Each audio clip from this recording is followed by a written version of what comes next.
Hello, in this video I want to have a look at the constellations of the Northern Hemisphere, how they connect to symbolism through the architecture and especially through mythology and the clash of the Titans. This is a picture from the late 70s or possibly very early 80s version. The latest version was a mess, it missed out too much information, but here we see a few of the constellations, and on the very tail of the snake is the constellation Noctua, the owl, which is no longer considered an official constellation. So here we see the older art and how it's now missing. So between Libra and Virgo, Noctua is no longer there. But in the Clash of the Titans movie, the Gorgon, the snake-haired woman turning people to stone, and the legend of Perseus. Perseus, of course, is still a constellation, and you see him here holding the Gorgon's head. Also worth noting is the sword, the helmet, and the winged sandals which he's carrying there. Now, there's also a shield in the mix, but in this particular art it's not clearly visible, but each of these features Perseus received from some very important the other Greek gods, Perseus being the son of Zeus. But so if we see these older drawings of the Northern Hemisphere, they actually form a storyboard. They tell a story, and that story is especially relevant to Clash of the Titans, and as Rudyard Kipling said, if history was told as stories, it would never be forgotten. And that's one of the power and the beauty of the ancient legends, is that actually contain scientific knowledge. So as children we learn the stories, but as you develop you start to apply more. And so, for instance, these are key parts in navigation, so the mythology. But the Perseus, the son of Zeus, the constellation you can see there. Now, again, the sword, the winged sandals, and the helmet all connect to other Greek gods such as Zeus, Hades, Athena, and Mercury. But Perseus was tricked into a quest to kill the Gorgon. There's a few variations on the legend, so I'll keep it the simplified version. But to aid him along his quest, Perseus received a number of gifts from Athena, Zeus, Hades, and Zeus, of course. So the sword, the adamantine sword, was a gift from Zeus. All of these would help him overcome the Gorgon later on. Now, the shield he received from Athena.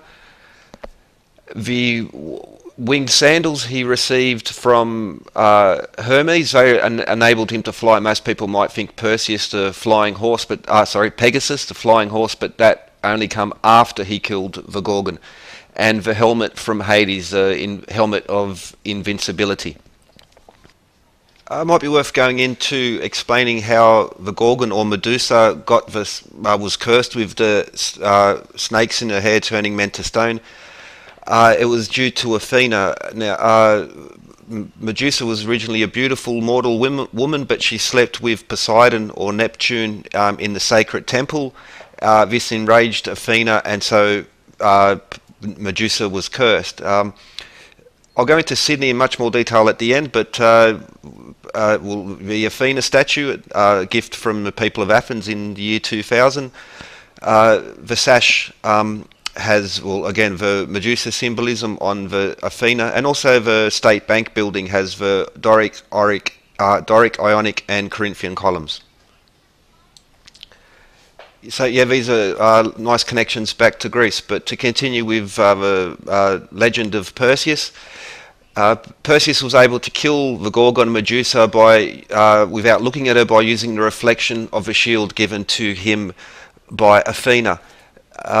Now, once he decapitated her, Pegasus sprung forth from the body. So he wasn't flying around, initially at least, with Pegasus. He was using the winged sandals of Hermes.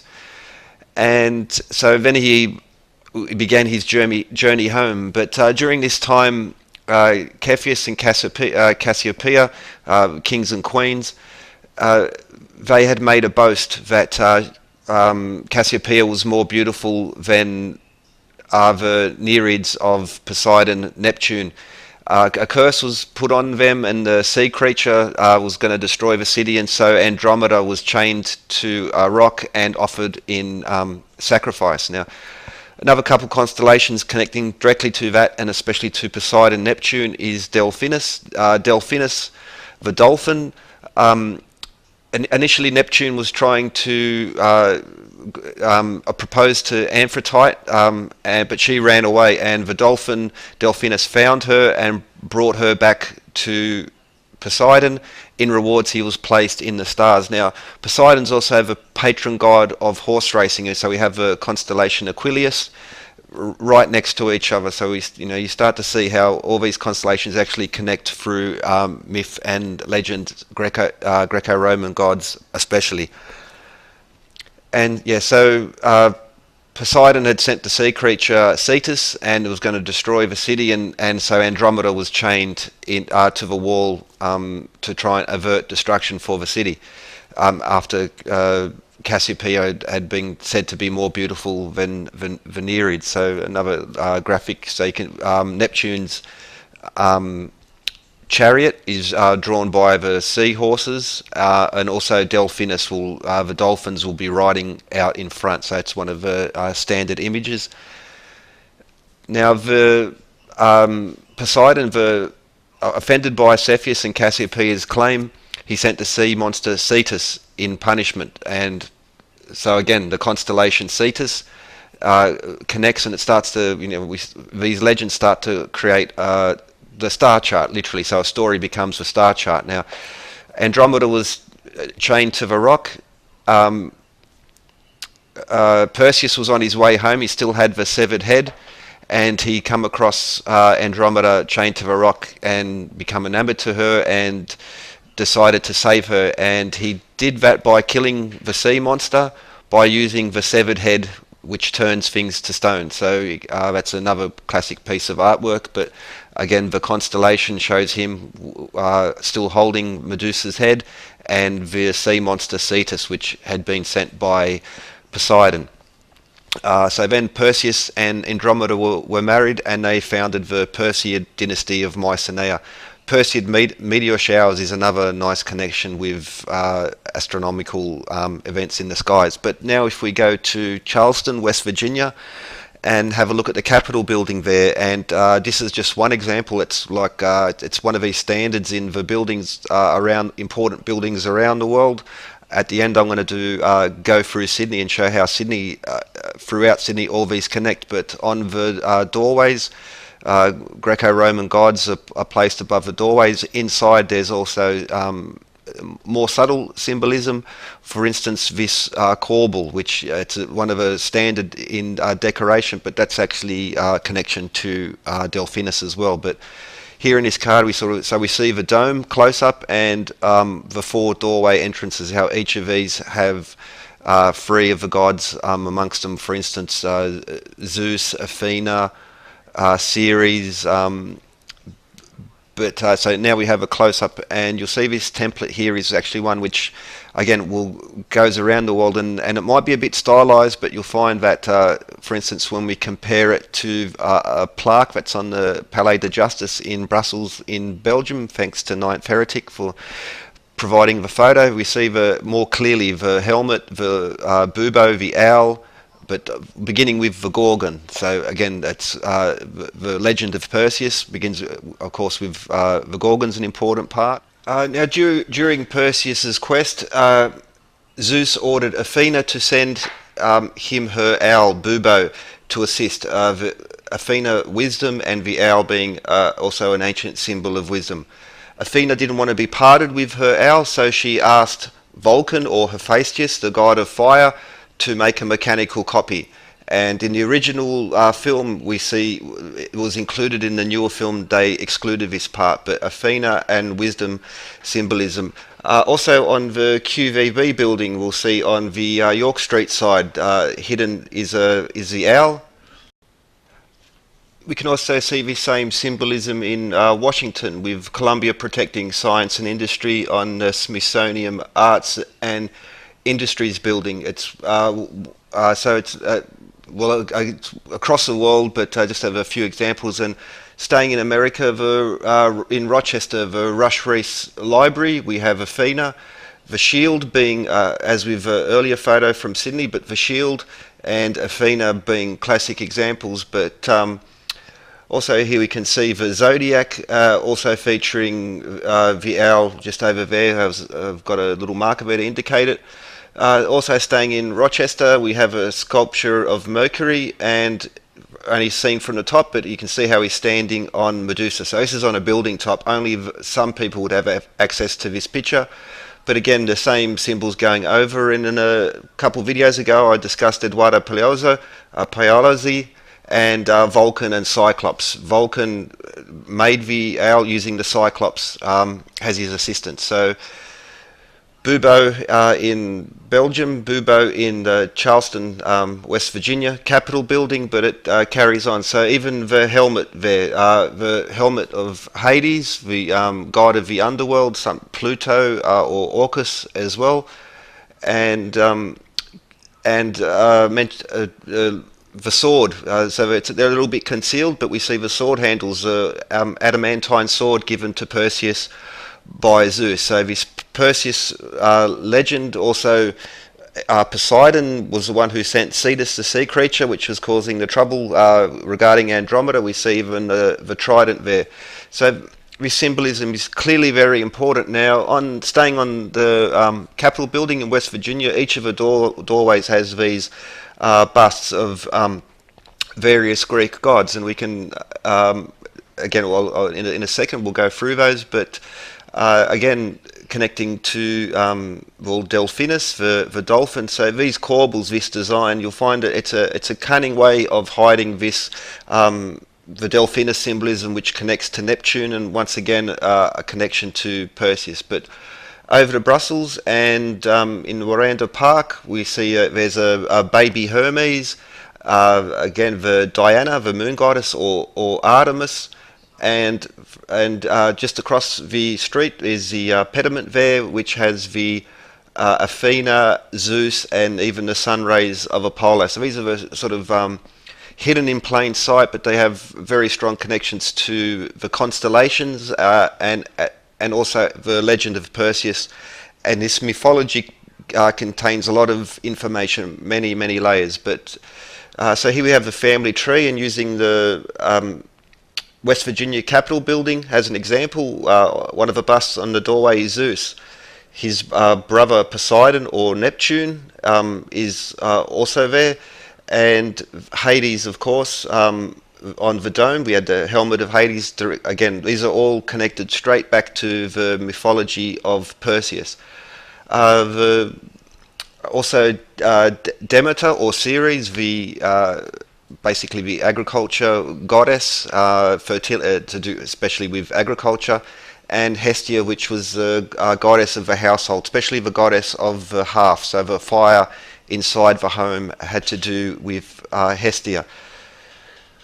Again, the busts above the doorways include Perseus. We'll also have, again, Athena being connected and depicted in Charleston, West Virginia. And remember, she was she was ordered by Zeus to send Bubo the owl to aid Perseus, and she had Hephaestus, or Vulcan, the Greek god of metallurgy and of fire. Vulcan as in volcanism. Also, Mercury is depicted on that doorway, and so again, especially through the clash of the Titans and the legends of Perseus, we find this symbolism throughout architecture, Hermetic architecture across the world. So the Gorgon and Perseus, and also Bubo the owl connecting to Athena and to Hephaestus. So again, it's through the story and legend the knowledge emerges. The same pattern, the same symbolism we can also find in Brisbane, Australia, the Town Hall building. Again, we'll see on the above the pediment there, the sun rays of Apollo behind Athena. The Singapore Court building. Now, each will be slightly, vary slightly, but it's the same message is being passed on and on. So, The Bank of Nova Scotia building in Halifax, Canada. It's 1, 2, 3 of the same symbolism. The hippocampus, the water horses of Neptune, and also the Delphinus connected to Neptune once more. Staying in Canada, building that's been talked about quite a bit, the Manitoba Legislative Building in Winnipeg. Once again on the pediment, we have again a 1, 2, 3 of all the gods, all the connections, and again you have to sort of read between the lines for some of them, but they're all there. On the inside again we have Athena, we have a Medusa, and the moulding connecting to Delphinus, and even the laurel, which is a connection to Apollo. So all these stories revolved around especially the children of Zeus, and especially around the legend of Perseus as in the Clash of the Titans. And now coming back to my city of Sydney and the GPO building in Martin Place by James Barnett, an architect I've featured earlier. So this building, apart from some very important symbolism, also has all the numbers running through it to connect it to the Hermetic code. So here we see on the this would be the George Street side, and we've had the three gods, Zeus, Poseidon, and Demeter. So now we have a family tree again, and we have a look at the GPO and how these, for instance, we begin with Zeus. We also again have Poseidon. So this building is telling a story. It's telling, speaking of a family tree, with multiple reference. For instance, there are many tridents and the Delphinus, which of course very important to the story of Poseidon, Neptune, and Amphitrite, his wife, Delphinus being a constellation as well. Demeter is featured. We also will have Perseus. Now, there are many very similar sculptures there, but we can differentiate. For instance, we have beneath we have Medusa. She has the snakes tied underneath her. Even though both have the caduceus, they're separated by the snakes and the crowns. Perseus has the winged crown as well, but of course Athena with the owl directly beneath her, and the olive branches being connections. Hephaestus. Now also on the GPO there are some other owls hidden underneath the awnings, and multiple references to Hermes. So there's the baby Hermes, there's also the adult Hermes, and across the facade of a building there are the caduceus again is featured over and over. Also a reference to Apollo, the lyre of Apollo, which he received from Hermes, and in return Hermes received the caduceus. Now the AWA building on York Street, important building, but also, well, yeah, that's a separate one, but it also features some important things. So as we start to, we'll replace the GPO with pieces from the GPO, from the AWA building. For instance, on each corner in the gallery on the ground floor we have air, but a representation of Zeus, the eagle, and the lightning bolt. We also have water with the trident, and Delphinus, a more traditional dolphin. Also earth, the cornucopia, the symbol of Demeter, and also fire, the fire god Hephaestus, and clearly labelled. And the building also has, well, a Pegasus on the outside being the symbol, but also a zodiac. Now the Old State Bank building, I touched on this a little bit earlier. We have the Athena statue donated by the people of Athens for the 2000 Olympics. It will replace the Athena there, and on the sash we even have the Medusa on display there. So it's again, it's throughout Sydney we can create a map, a family tree of the Greco-Roman gods, but also this very much connects to becoming a star chart, a star map. Now again, so now we'll replace where we've been before, and on the Chief Secretary's building, we have Wisdom, the Athena, goddess of defensive warfare. She also has the owl. In the Royal Botanical Gardens in Sydney, this Henry Kendall seat, Obvious reference to Pegasus, which connects us back to the legend of Perseus. After he slew the Medusa, Pegasus sprang from the body. Much like Athena sprang from the forehead of Zeus, Pegasus sprang from the body of Medusa. Pitt Street, Sydney, Lady of Commerce statue. Hermes, hermaphrodite, he trickster god, so he can go be represented in both genders. And this is, especially in Sydney, you'll find there are male representations, there are also female representations, one of these being the Lady of Commerce statue on Pitt Street. Archibald Fountain in Hyde Park. We can now fill out the rest, and we'll replace some of the older ones, but also bring in new ones. But for instance, Apollo is Apollo holding the lyre is a central character but also we have Artemis with her deer and with her hunting dogs.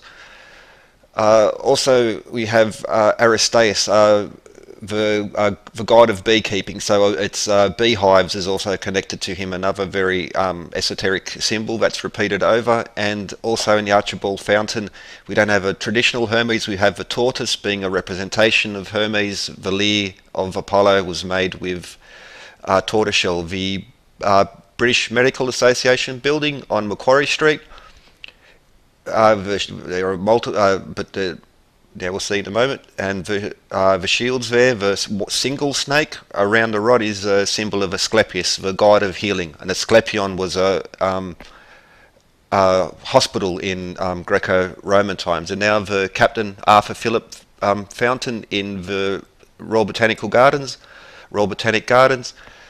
And we can start to replace some more out. So for instance, we have Neptune or Poseidon, and also we have Delphinus, again connected to Neptune, Poseidon as well. And we can moreover we have agriculture, and also on the side there you notice we have the cornucopia, so we have the symbol of Demeter or Ceres as well. Also Cyclops, the three Cyclops of Hephaestus, even the metalworking symbols are there. And again, commerce, and the Lady of Commerce holding caduceus once more. So we see like Sydney is very much, it's filled with this stuff, and it runs across the city from the bigger buildings to the older to the newer. It's there. And now we're in the art gallery building in the domain just next to the botanical gardens. And as we move around, we'll see at the very end of this little screenshot, we have features a carving of Perseus and Andromeda, and Perseus is holding up, of course, Medusa's head there. So these stories not just tell the family tree of the Greco-Roman gods, they also very much, it's a story and which it will explain the constellations of the northern hemisphere. Basically the whole story is told here, and has begun at the beginning, the Clash of the Titans movie, especially the older version, because the newer version excludes some many important parts, but Perseus being the central character. He was tricked in a quest to kill the Gorgon. He received gifts. He was aided in his quest. He received a number of gifts, including the adamantine sword from Zeus, as we saw in Brussels and West Virginia. This is a standard symbol on buildings, centres of power. The shield from Athena. Again, these Athena statues almost always carry the shield.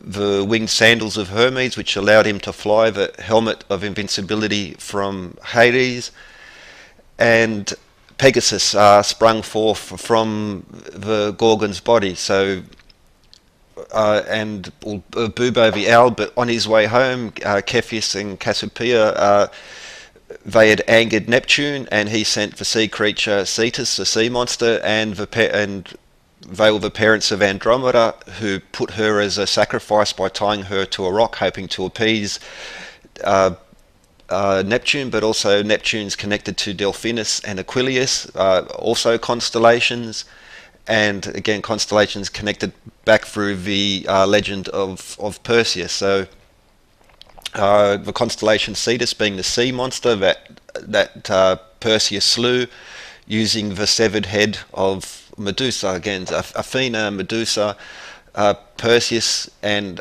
all these the gods are represented in art form and sculpture and so forth throughout these Hermetic buildings, the buildings that have very important connections. You can, like, it's very easy to trace the founders, but just the symbolism is blatant on its own.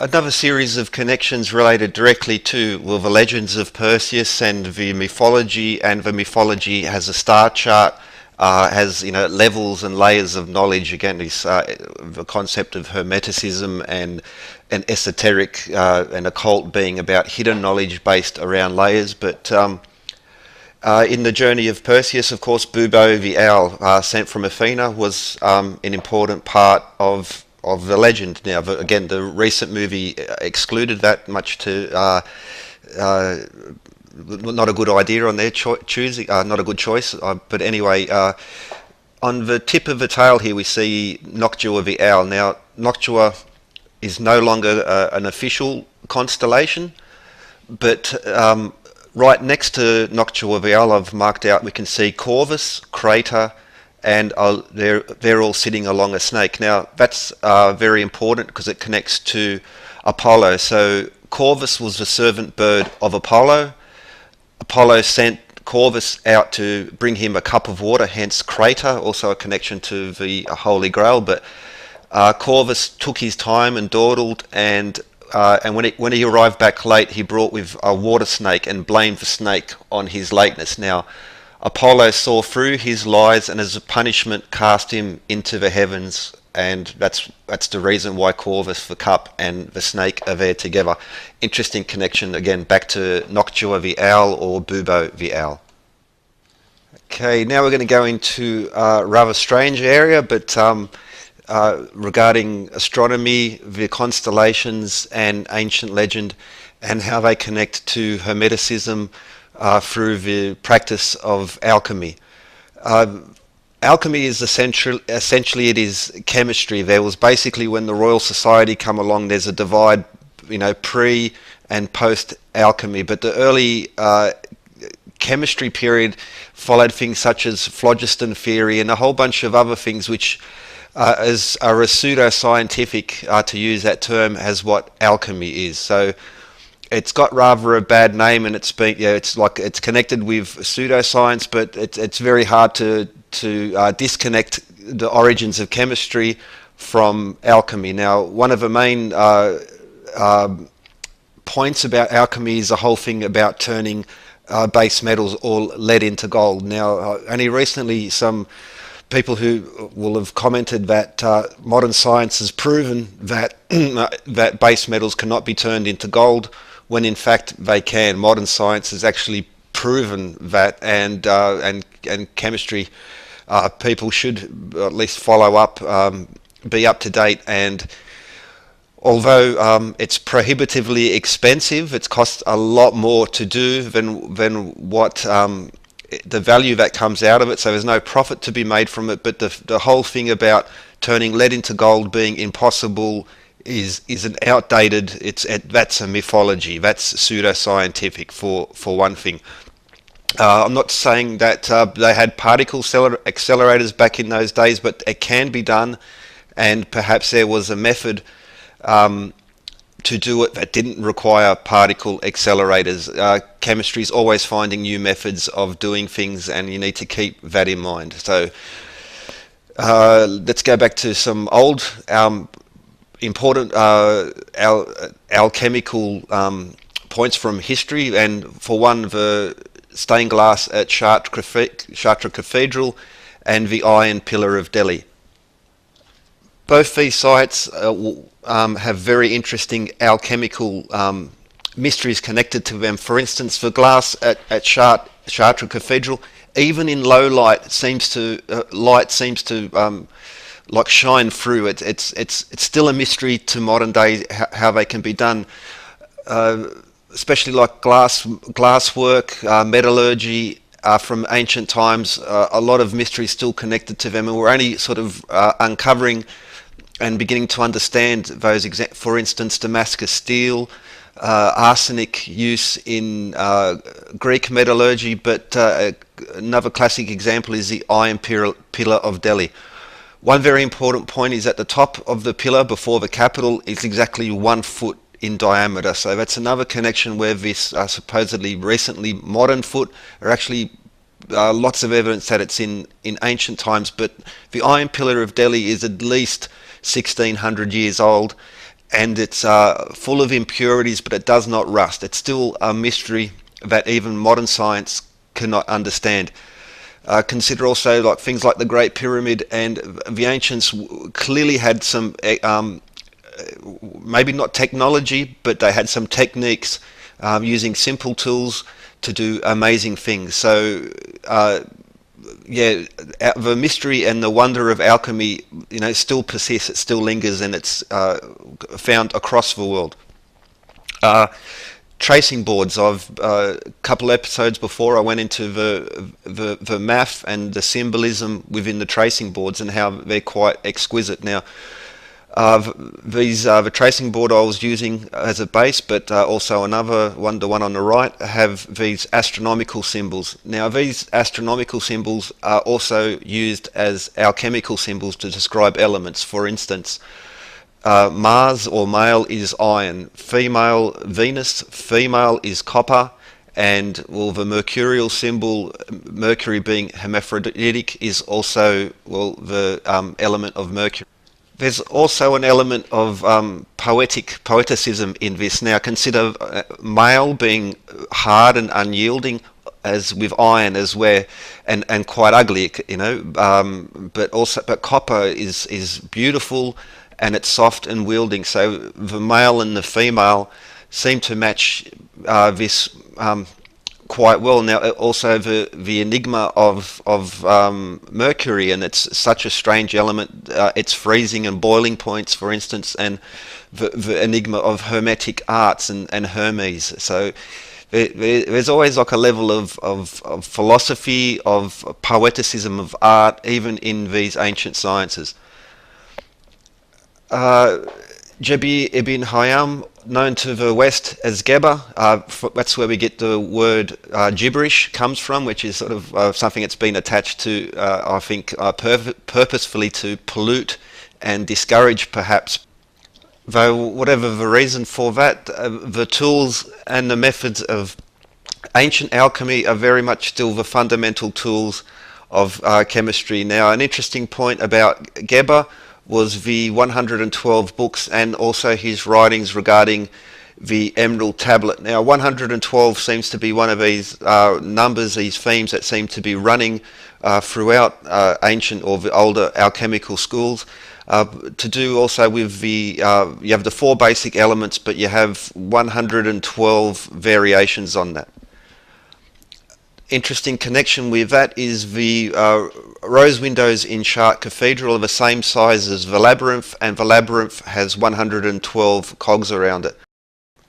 Also worth noting is the 7 petals, or the division of 7. So you have 6 petals, but the Labyrinth has the 7th going out. Now 112 being divisible by 7, and as we'll see in a moment, Isaac Newton and his work on alchemy, very much the use of the number 7 leading up to the number 112. But again, the symbols of Venus, of copper, and the feminine, as well as male, Mars, iron, as well as Hermes and Mercury, are within the writings of Isaac Newton, and some recently published online. There's some other works on there, but again, there's 7 around the central 8th point, each being by 7, so 56, but the male and the female aspect gives us 112 in total. Again, this number appears. Now,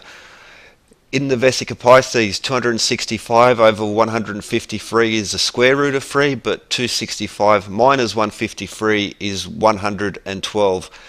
And also in the Bible, the miraculous draft of fishes, in the net there were 153 fish. I find this very interesting because of, as we just went through the legend of Perseus. Now, Danae, his mother, escaped her father, she escaped in a box, and she was saved by four men, the Dictus, or the net draggers. So once again, we have this connection to the net, and we'll go a little bit further because it's also something very much in Isaac Newton's thoughts. Now, another classical legend regarding old myths and legends, Greco-Roman, and to do also with the net and connections to astronomy, of course, but also alchemy, is the story of Vulcan, fire, finding Venus, copper, in bed with Mars. In punishment, Vulcan, or Hephaestus is in the Greek, cast a silver net about them and secured them to the ceiling. So again, we have Vulcan, fire, Venus, copper, and Mars, iron, and a reference to the net. This will get more interesting because of, the work of Isaac Newton and some of the ideas that he had. For instance, he believed that the ancient legends, especially the Greco-Roman legends, were actually recipes for alchemy, and that they were written down, much like the legend of Perseus forms the star chart, and it can be seen in the architecture and the symbolism, and the legends, the stories have multiple levels, multiple layers underneath, and so it was Isaac Newton believed that this was a one piece in creating the Philosopher's Stone. And so with the discovery and publication of some of Isaac Newton's writings, experiments have been made to replicate it, and so we have copper and iron fused by fire, so Venus and Mars and Vulcan, and the substance that was created, Isaac Newton referred to as the net.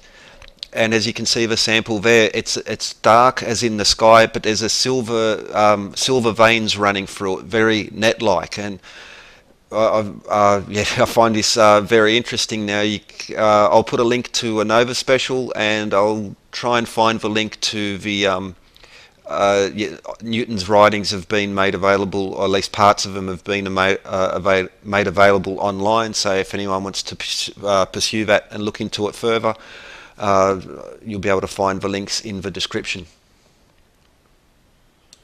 So I'll end the video with a Rudyard Kipling quote: "If history were taught in the form of stories, they would never be forgotten." And perhaps this is the power of these old legends, as I've shown, with so many aspects, astronomy and so much more. You learn a story and you actually learn quite many other things. Anyway, hope you enjoyed. Have a good one.